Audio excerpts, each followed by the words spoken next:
प्रश्न किया, मुनिश्री मैं अमर होना चाहता हूं, अमर होने के लिए क्या करूं?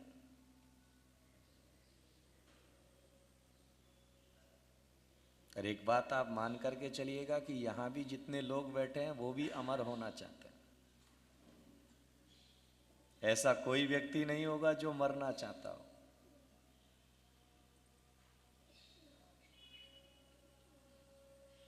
मैं अमर होना चाहता हूं, क्या करूं?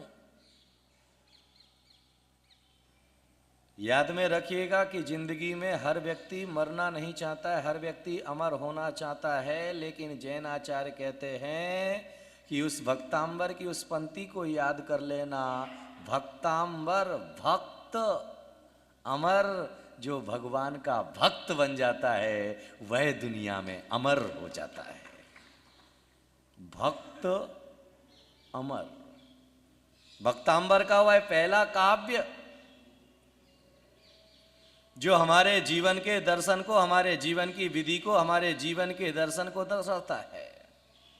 भक्तांबर प्रणत मौल मणि प्रभाणा मुद्योदकम दलित पाप तमो सम्यक प्रणम्य जिन पाद युगम युगादा बालम वनम भव जले पतिताम सम्यक प्रणम्य। परमात्मा मैं आपके चरणों में प्रणाम करने के लिए आया हूं, आपके चरणों में वंदना करने के लिए आया हूं, आपके चरणों में नमस्कार करने के लिए आया हूं। तो आचार्य ने कहा कि भाई प्रणाम तो करना, लेकिन कौन सा प्रणाम? सम्यक प्रणम्य। कौन सा प्रणाम? जो सम्यक है।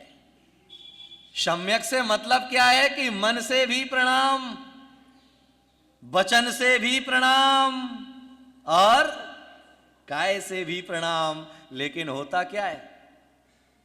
काय से तो प्रणाम होता है, वचन से भी प्रणाम होता है, लेकिन मन, क्योंकि तन तो बैठा होता है मंदिर में और मन घूम रहा होता है, ये देखो घर पे। कईयों का मन अभी भी घूम रहा है। तन तो यहां प्रवचन सुनने के लिए बैठा है, लेकिन मन घूम रहा है कि जल्दी से प्रवचन पूरा हो और हम। याद में रखिएगा, आचार्य कहते हैं कि जिंदगी में परिवर्तन के लिए, जिंदगी के परिवर्तन के दर्शन को दिखाने के लिए कि सम्यक प्रणम्य, जो व्यक्ति सम्यक रूप से प्रणाम किया करता है, अरे सम्यक रूप से एक बार भी प्रणाम करता है तो चमत्कार घटित हो जाया करता है। और आज सम्यक रूप से 1000 बार भी प्रणाम करता है तो कुछ नहीं होता है। अरे शमंत्र भद्र आचार्य ने एक बार सम्यक रूप से प्रणाम किया तो शिव पिंडी फट करके चंद प्रभु भगवान प्रकट हो जाते हैं। एक बार केवल प्रणाम किया उन्होंने। याद में रखिएगा कि तुम चमत्कार को देख करके नमस्कार करते हो और पहले नमस्कार से चमत्कार होता था। आज तो हम जहां चमत्कार देखते हैं वहां जय जयकार लगाते हैं, और जहां चमत्कार नहीं देखते हैं वहां से धीरे से बाईपास। इसीलिए आजकल हर गांव के बाहर, इसीलिए जो है हर गांव के बाहर बाईपास बनाया जाता है। और ज्यादातर लोग किधर से भागते हैं? और जो ज्यादा बाईपास से भागते हैं उन्हें ही बाईपास कराना पड़ता है। याद में रखिएगा, बाईपास कराने वालों का भी परसेंटेज बढ़ता जा रहा है, क्योंकि ये प्रकृति प्रदत्त नियम है। और जिस प्रकृति प्रदत्त नियम को हम नहीं मान करके चलेंगे तो वह प्रकृति प्रदत्त नियम ना मानने से हमारे जीवन में जो है व्यवधान ही खड़े होने वाले हैं, समाधान खड़े होने वाले नहीं हैं। इसीलिए जैन दर्शन ने पहली शर्त रखी कि अगर तुम्हें जो है जीवन में अमर होना है, और अमर होने के लिए 2 कार्य करना जरूरी है। याद में रखिएगा, बहुत बड़ी कोठी बना दोगे उससे अमर नहीं होगे। अमर होने के लिए 2 कार्य जरूरी है। पहला कार्य, पढ़ने लायक कुछ लिख जाओ। याद में रखिएगा कि या तो पढ़ने लायक कुछ लिख जाओ तो अमर हो जाओगे, या लिखने लायक कुछ कर जाओ तो दुनिया में अमर हो जाओगे। तुमने क्या किया दोनों में से? बोलो बाबा। तुमने लिखने लायक कुछ ऐसा किया कि जो तुम्हारे जाने के बाद लिखा जाए, और ना ही ऐसा भी कर पाए कि पढ़ने लायक कुछ लिख जाए। हमने तो जो है 4 शब्द इधर से मिलाए, 4 शब्द उधर से मिलाए, और जो है भजन को जो है अपना नाम दे दिया। महाराज ये भजन मैंने लिखा है, 2 शब्द चेंज करते ही वह भजन पर अपनी बपौती सिद्ध करने लग गए। याद में रखिएगा कि जिंदगी में कुछ ऐसा करके जाना कि तुम्हारे जाने के बाद भी तुम्हें याद रखा जाए, क्योंकि दुनिया नाम को याद नहीं रखती है, दुनिया काम को याद रखती है, और जो काम करके जाता है उसे मरने के बाद भी स्मरण किया जाता है। इसलिए याद में रखिएगा कि जिंदगी में अमर होने के लिए सबसे पहले भक्त बनो। भक्त कैसा होता है राजू भाई? भक्त कैसा होता है? क्या नाम ये धोती दुपट्टा पहन करके बैठे? इनका नाम भी राजू भाई है। वाह वाह वाह वाह वाह, दोनों राजू पास फंसती। एक बात और भी है, वाह जय हो तुम्हारी। हाँ ये कलिंजरा तो महान हो गया, 3-3 राजू, और वो भी पास पास में बैठे त्रिकोण बना के। और ये बीच में ये सुरेश। राजू भाई भक्त किसे कहते हैं?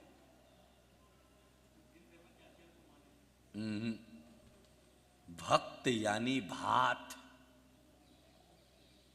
भात किसे कहते हैं अम्मा?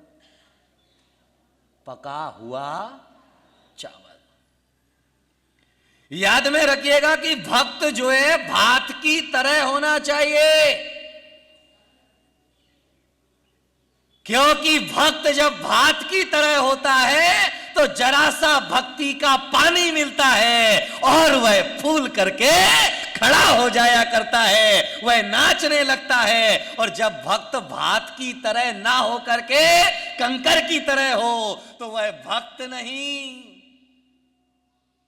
ये देखो भगवान बने, अरे भगवान कटे हो तो भी कंकर ही है। कंकर में भी एक बार शंकर बनने की योग्यता पैदा हो जाती है, लेकिन जो भक्त मृदु ना हो, जो भक्त मुलायम ना हो, जो भक्त भक्ति के जल से जल मिलने पर भी जिसके मन में जो है भक्ति का भाव जागृत ना हो, याद में रखना वह भक्त कभी नहीं कहला सकता है। इसीलिए जो भक्त बनता है वही आगे चल के भगवान बनता है, और जो भक्त नहीं बन पाता है, कम भक्त बन करके जीता है, उसे दुनिया में कोई। आप क्या हो अभी अम्मा? अभी क्या हो? याद में रखिएगा कि भक्त कभी भी पंथवादी नहीं होता, भक्त कभी भी संतवादी नहीं होता। अरे भक्त तो केवल गुणानुरागी होता है,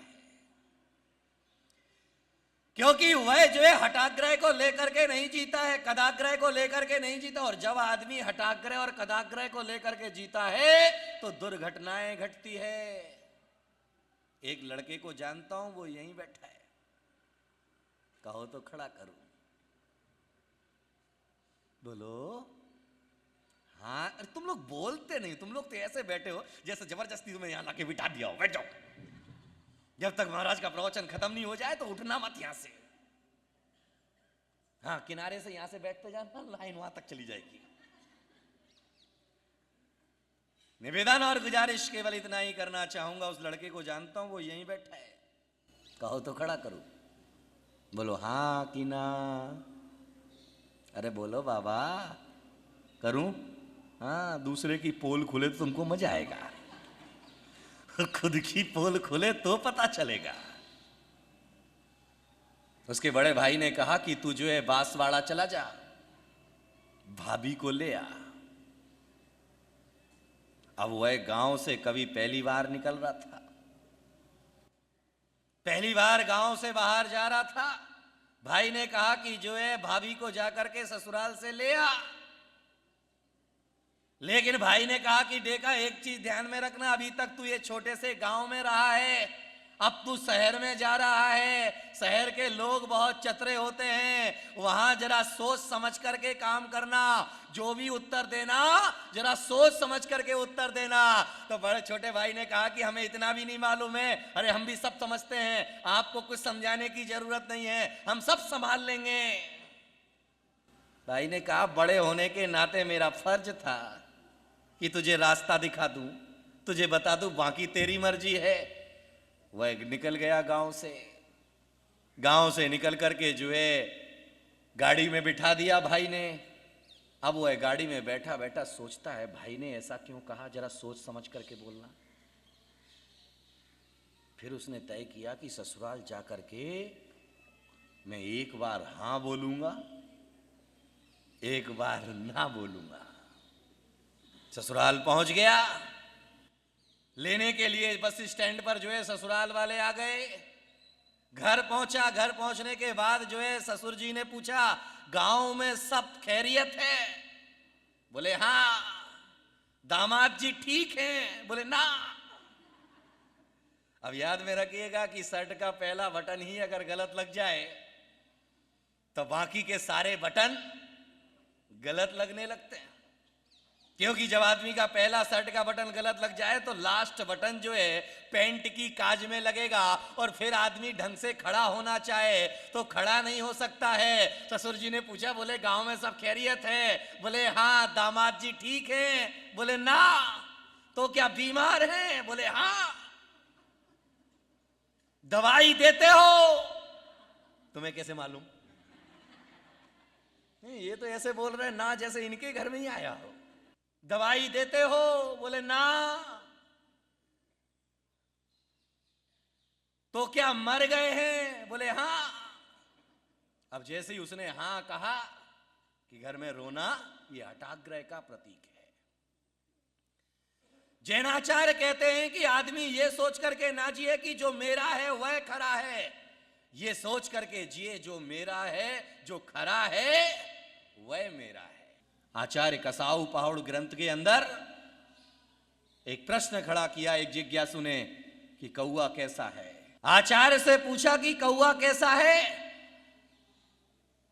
तो आचार्य ने सामने से पूछ लिया, आपसे अगर पूछा जाए कि कौआ कैसा है, नॉर्मली तौर पर आदमी यही ज्ञान यही विज्ञान लेकर के जीता है कि कौआ, सभी ने उत्तर दिया एक स्वर में जो है, सब कौआ काला है। आचार्य से पूछा कि कौआ कैसा है, तो आचार्य ने कहा कौआ सफेद है। सामने वाले का दिमाग ठनक गया, कौआ और सफेद। लेकिन गुरु को बोल क्या सकते, उत्तर देने के लिए उन्होंने विचार तो किया लेकिन उत्तर उनके पास ना रहा। फिर आचार्य से दूसरे ने पूछा, महाराज कौआ कैसा है, तो आचार्य ने फिर कहा कि कौआ लाल है। और कंफ्यूजन। थोड़ी देर में फिर आचार्य बोले कौआ हरा है। फिर कंफ्यूजन। थोड़ी देर में फिर पूछा तो फिर किसी ने पूछा कौआ कैसा है, तो फिर आचार्य ने कहा कि कौआ तो जो है पीला है।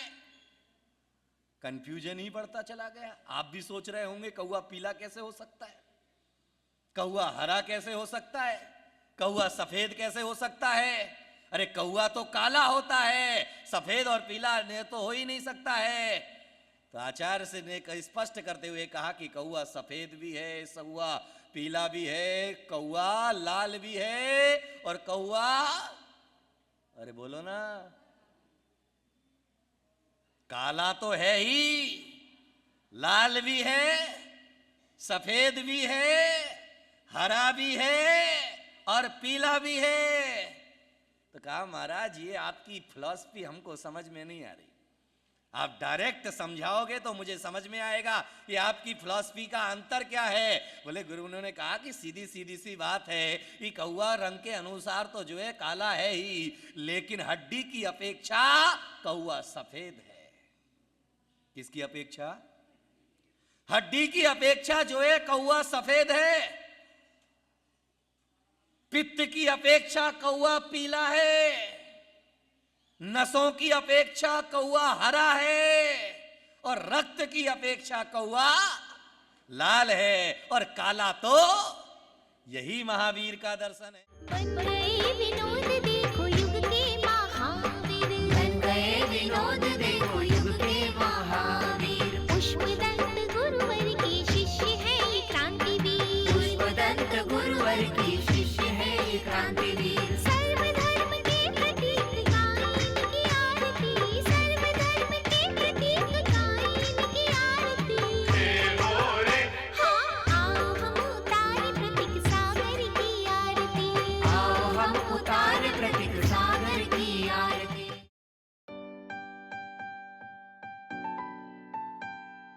आदिनाथ प्रभु तुमको नमन, मरुदेवी के हो तुम नंदन आदिनाथ भगवान। नाभिराय सुत तुमको वंदन आया जन्म कल्याण, मरुदेवी के हो तुम नंदन आदिनाथ भगवान। नाभिराय सुत तुमको वंदन आया जन्म कल्याण। पुष्प और रत्नों की वर्षा सुरपति करते हर्षा हर्षा,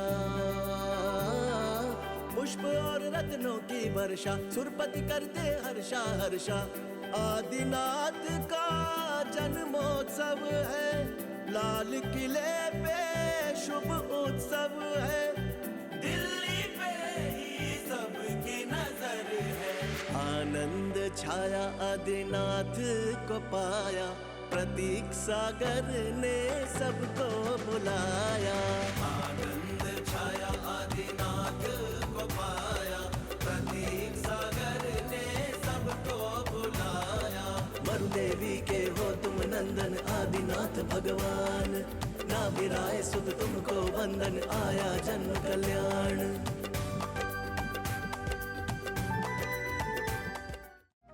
कार्यक्रम प्रस्तुति दिगंबर जैन जागरण युवा संघ रजिस्टर्ड मुंबई, केंद्रीय कार्यालय 305 रानी सती मार्ग, मलाड ईस्ट, मुंबई 97। दिल्ली कार्यालय D319 गली नंबर 11, हृदयपुरी, शाहदरा, दिल्ली 93। अपने परिवार की ओर से मुनिश्री के कार्यक्रम का प्रसारण के लिए संपर्क करें 882697 77903 9065 330031। बैंक विवरण सेंट्रल बैंक ऑफ इंडिया, खाता संख्या 3424988837। IFSC capital CB, small I, capital N 0280454।